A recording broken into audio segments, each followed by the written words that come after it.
ইসলামের পক্ষে কাজে লাগাতে হবে, তাহলেই ওয়াশাবুন নাশা ফি ইবাদাতিল্লাহ, যেই 7 শ্রেণীর যুবক কিয়ামতের দিন আল্লাহর আরশের নিচে ছায়া পাবে, ওই যুবকদের অন্তর্ভুক্ত হওয়া যাবে। চিল্লায় বলেন ঠিক কিনা? আল্লাহ আমাদের যুবক ভাইদেরকে তুমি হেফাজত করো। তাহলে মৃত্যু আসার আগে বিশ্বনবী বললেন জীবন কাজে লাগাও, বার্ধক্য আসার আগে যৌবনকে কাজে লাগাও, অসুস্থ হওয়ার আগে সুস্থতাকে কাজে লাগাও। সুবহানাল্লাহ পড়েন। সুবহানাল্লাহ। এরপরে বিশ্বনবী বললেন দারিদ্রতার কষাঘাত আসার আগে ধনাঢ্যতাকে কাজে লাগাও। 5 নম্বরে সব শেষে বিশ্বনবী বললেন ব্যস্ত হয়ে যাওয়ার আগে অবসরকে কাজে লাগাও। এগুলোকে কাজে লাগাতে রাজি আছেন? সবাই রাজি আছেন তো? ইনশাআল্লাহ। রাজি আছেন সবাই? ইনশাআল্লাহ। আল্লাহ তুমি তৌফিক দাও। চিল্লায় পড়েন আমিন। আমিন। আর জোরে পড়েন আমিন। আমিন। 2 দিন ব্যাপী তাফসীরুল কোরআনের মাহফিল, আজকে প্রথম দিন। অনেকে কথা বলেছেন আজকে। কারি আব্দুল কাইয়ুম মিয়াজি চমৎকার কথা বলছিলেন, আল্লামা কবির আহমদ কথা বলেছেন। কালকে সকালে আবার মহিলা সমাবেশও আছে। নারীদেরকে কোরআনের কথা বেশি বেশি শোনানো দরকার, কেননা বিষ্ণু বলেছেন দুনিয়া কুল্লুহা মাতা ওয়া খায়রু মাতা'আদ দুনিয়া আল মারআতুস সালিহা। পৃথিবীতে যা দেখা যায় সব সম্পদ। সব কি সম্পদ? কথা বলেন। সব হচ্ছে অ্যাসেট, সব সম্পদ। আর এই সব সম্পদের মধ্যে সবচেয়ে দামি সম্পদ হচ্ছে সতী সাধী নারী। সুবহানাল্লাহ। বাড়িতে গিয়া সুবহানাল্লাহ। এই জন্য নারীদেরকে ইসলাম শিখাতে হবে, কোরআন শিখাতে হবে। আল্লাহ তুমি তৌফিক দাও। আমিন। উত্তর নাগাইশ জামে মসজিদ সংলগ্ন আজকের এই প্রোগ্রাম, যারা এই প্রোগ্রামের অ্যারেঞ্জ করেছেন তাদেরকে আমি আন্তরিক শুভেচ্ছা এবং মোবারকবাদ জানাই। আয়োজনে হচ্ছে হিলফুল ফুজুল ইসলামী যুব সংগঠন। মাশাআল্লাহ। হিলফুল ফুজুল আছে এখানে না? যেখানে হিলফুল ফুজুল ওইখানেই বরকত। বেশি না কম? বেশি। আল্লাহ তোমাদেরকে কবুল করুক। আমিন। এই যুবকদেরকে আল্লাহ সাইয়েদনা হামজার মতো, ওমরে ফারুকের মতো কবুল করে নিক। আমিন।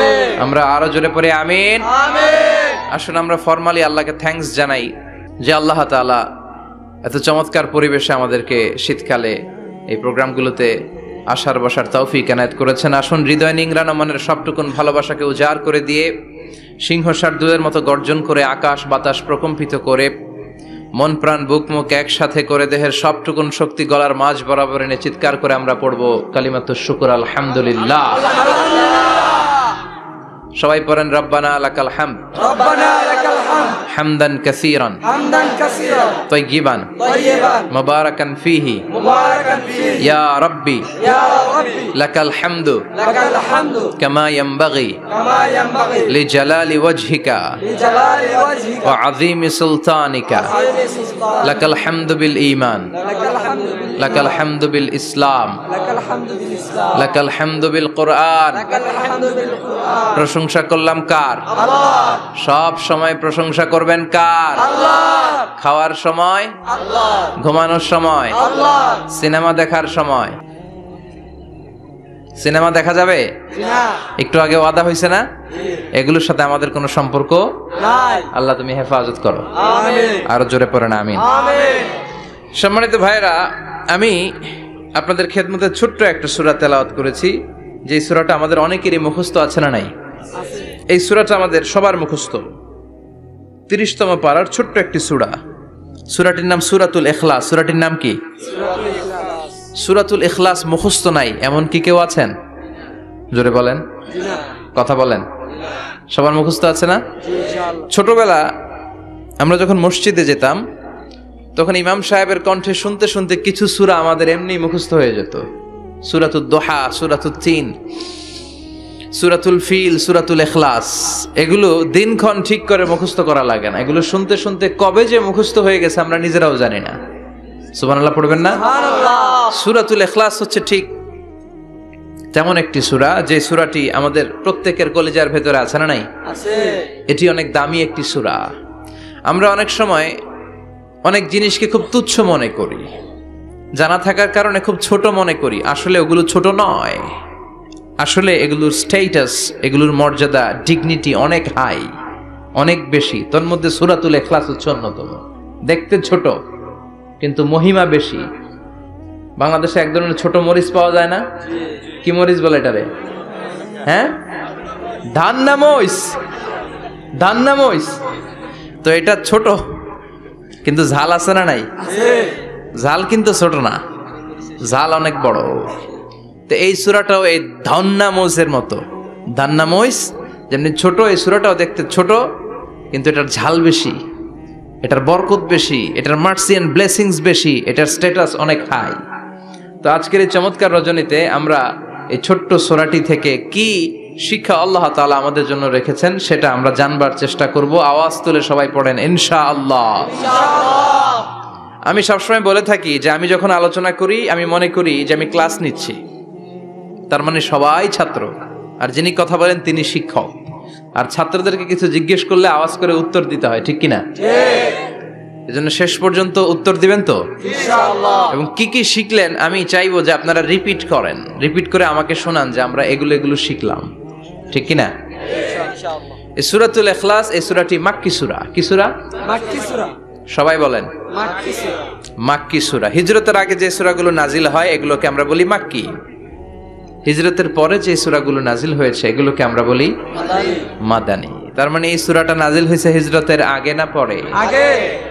হিজরতের আগে নাজিল হয়েছে এই সূরাটি। এই সূরার আয়াত সংখ্যা মাত্র 4টি। কয়টি? 4টি। চিল্লায় বলেন কয়টি? 4টি। এই সূরাটি কোরআনের 112তম সূরা, ধারাক্রম অনুসারে 112 নম্বর সূরা। এই সূরায় শব্দ আছে 15টি, অক্ষর আছে 47টি। শব্দ কয়টা? 15টি। অক্ষর কয়টা? 47টি। আবার বলেন শব্দ 15, অক্ষর 47। অনেক মহিমান্বিত একটি সূরা, অনেক বরকতের একটি সূরা। মা বোনদের যাদের কানে আমার মাইকের আওয়াজ যাচ্ছে আপনারাও খেয়াল করে শুনেন। এই সূরাটির তাফসীর অত্যন্ত জরুরি তাফসীর। এই সূরাটির নাম হচ্ছে সূরাতুল ইখলাস, কিন্তু শুধু সূরাতুল ইখলাসই এই সূরার নাম নয়। এই সূরার আরো চমৎকার কিছু সুন্দর সুন্দর নাম আছে। এই সূরার একটা নাম হচ্ছে সূরাতুত তাওহীদ। কি নাম? চিল্লায় বলেন কি নাম? তাওহীদেরি মুর্শিদ আমার মুহাম্মাদের নাম বলো, মুহাম্মাদের নাম। আল্লাহর নাম জপলে বুঝতে পারি আল্লাহরই কালাম, বলো মুহাম্মাদের নাম। পড়েন সবাই। তাওহীদেরি মুর্শিদ আমার মুহাম্মাদের নাম বলো, মুহাম্মাদের নাম। আল্লাহর নাম জপলে বুঝতে পারি আল্লাহরই কালাম, বলো মুহাম্মাদের নাম। আল্লাহু আকবার, আল্লাহু আকবার। তার মানে এই সূরার একটা নাম হচ্ছে তাওহীদ। তাওহীদ মানে একত্ববাদ, ওয়াননেস অফ দ্য ক্রিয়েটর। স্রষ্টা যে একজন, এই ব্যাপারে আমাদের কোনো সন্দেহ আছে? না। কথা বলেন। আমাদের রব কয়জন? একজন। স্রষ্টা কয়জন? একজন। এজন্য সূরার নাম হচ্ছে সূরাতুত তাওহীদ, একত্ববাদের ধারণা। আল্লাহ যে একজন, এই কথাটা এই সূরার ভেতরে চমৎকার ভাবে বর্ণনা করেছে কে? আল্লাহ। আর তাওহীদের বিপরীত হলো শিরক। শিরক হলো ভয়ঙ্করতম একটা রোগের নাম। ক্যান্সারের অ্যান্সার হয়, শিরকের কোনো অ্যান্সার হয় না। জোরে বলেন ঠিক কি না? এজন্য আমরা যত ইবাদত করার জন্য নিয়ত করি, আল্লাহ প্রথমে বলেন শিরক করো কিনা আগে সেটা বলো। প্রথমে তুমি শিরক থেকে নিজেকে মুক্ত করার ঘোষণা দিয়ে দাও, তারপরে ইবাদত শুরু করো। ইবাদতটা তখন কবুল করে নিবে কে? এজন্য আমরা যখন নামাজে দাঁড়াই আল্লাহ বলে শিরক করো নাকি?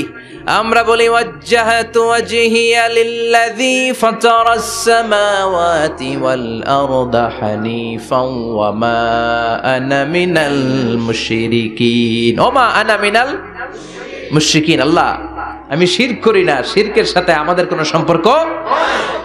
আবার যখন ইজার আর রিদা পরে জিলহজ মাসে হজের জন্য আরাফাতের ময়দানে আমরা চলে যাই, আল্লাহ বলেন হজের ঘোষণা পরে দাও, আগে ঘোষণা দাও শিরক করো নাকি। আমরা তখন ঘোষণা দেই লাব্বাইক আল্লাহুম্মা লাব্বাইক। পারেন না?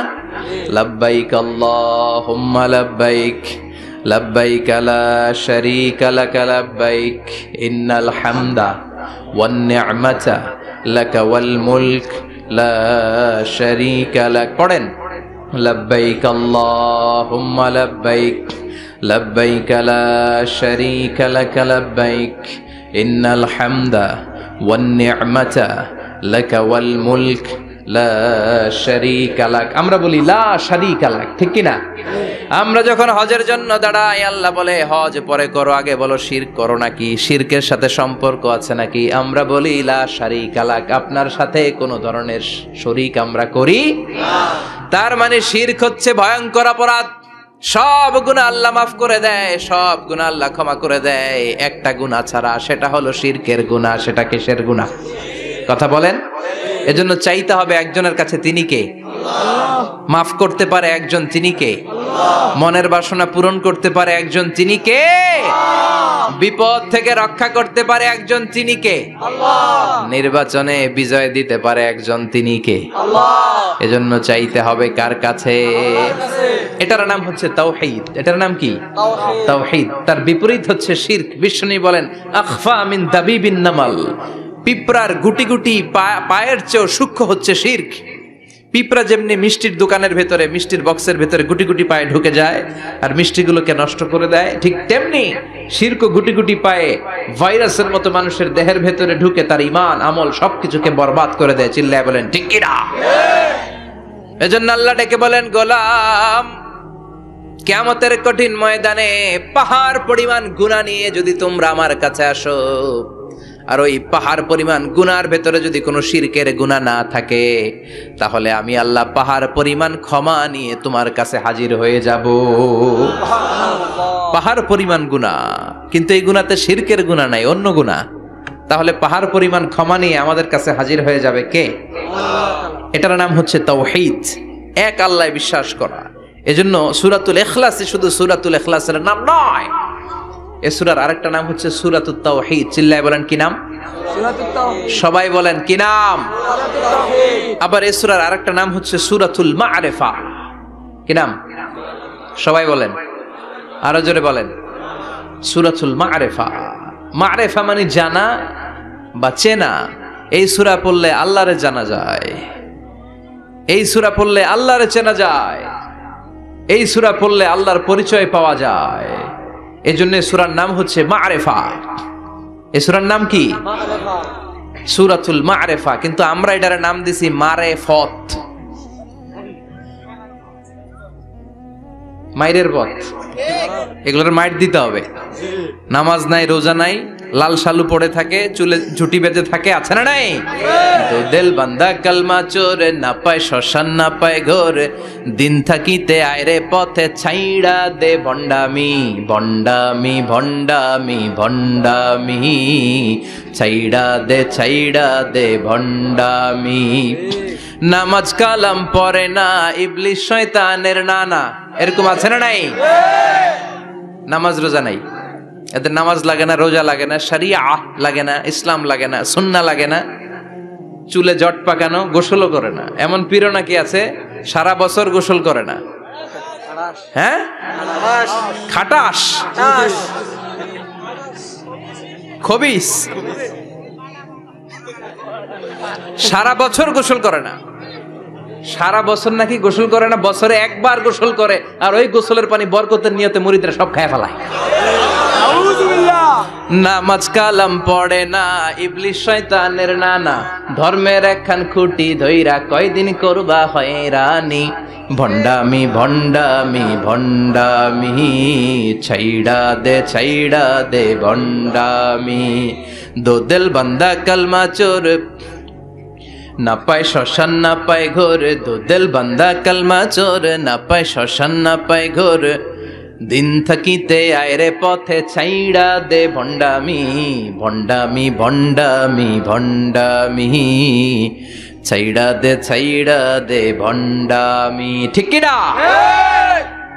এগুলোর সাথে ইসলামের সম্পর্ক নাই, এগুলোরে মারেফা বলে না, ওরা নাম দিছে মারেফত, আসলে মাইরের পথ। কথা বলেন ঠিক কিনা? মাইরের উপরে কোনো ওষুধ নাই, মাইরের মধ্যে ভিটামিন আছে। এজন্য বাংলাদেশে সুন্দর একটা কথা বলে যে সোজা আঙ্গুলে সবসময় ঘি ওঠে না, আঙ্গুল মাঝে মাঝে বাঁকা করতে হয়। এই বেয়াদব গুলারে শিক্ষা দিতে হলে ওই মাইরের পথে আপনাদেরকে যেতে হবে, ছিন্ন বিচ্ছিন্ন করে দিতে হবে, এদের সংঘবদ্ধ অবস্থানকে সারখার করে দিতে হবে, তাহলে দেখবেন সব সোজা হয়ে যাবে। চিল্লায় বলেন ঠিক কিনা? লা রুহবানিয়াতা ফিল ইসলাম, ইসলামে সন্ন্যাসবাদ নেই। Islam it's a very all encompassing social system. এটা হচ্ছে একটা ব্যালেন্সড রিলিজিয়নের নাম। মন গড়া কিছু করলেই আল্লাহর দরবারে সেটা কবুল হবে। এক সাহাবী ঘোষণা দিল, সারা রাত তাহাজ্জুদ পড়ব, রাত্রে আমি ঘুমাবো না। আরেক সাহাবী বলল, আমি বিয়ে করেছি কিন্তু বউয়ের কাছে যাব। আরেক সাহাবী বলল, আমি সারা বছর রোজা রাখবো, একটা রোজাও ভাঙবো না, একটা রোজাও ভাঙবো না। বিশ্বনবী শুনে রেগে গেলেন। বিশ্বনবী বললেন, কারা কারা এই ঘোষণা দিয়েছো যে সারা বছর রোজা রাখবা? সারা বছর রোজা রাখার সিস্টেম ইসলামে নাই। এটাকে আরবিতে বলে সাওমে ভেসাল। কি বলে? সারা বছর রোজা রাখলে কোনো সওয়াব হবে? কথা কন, হবে? কোনো সওয়াব হবে না। সারা রাত তাহাজ্জুদ পড়লে সওয়াব হবে?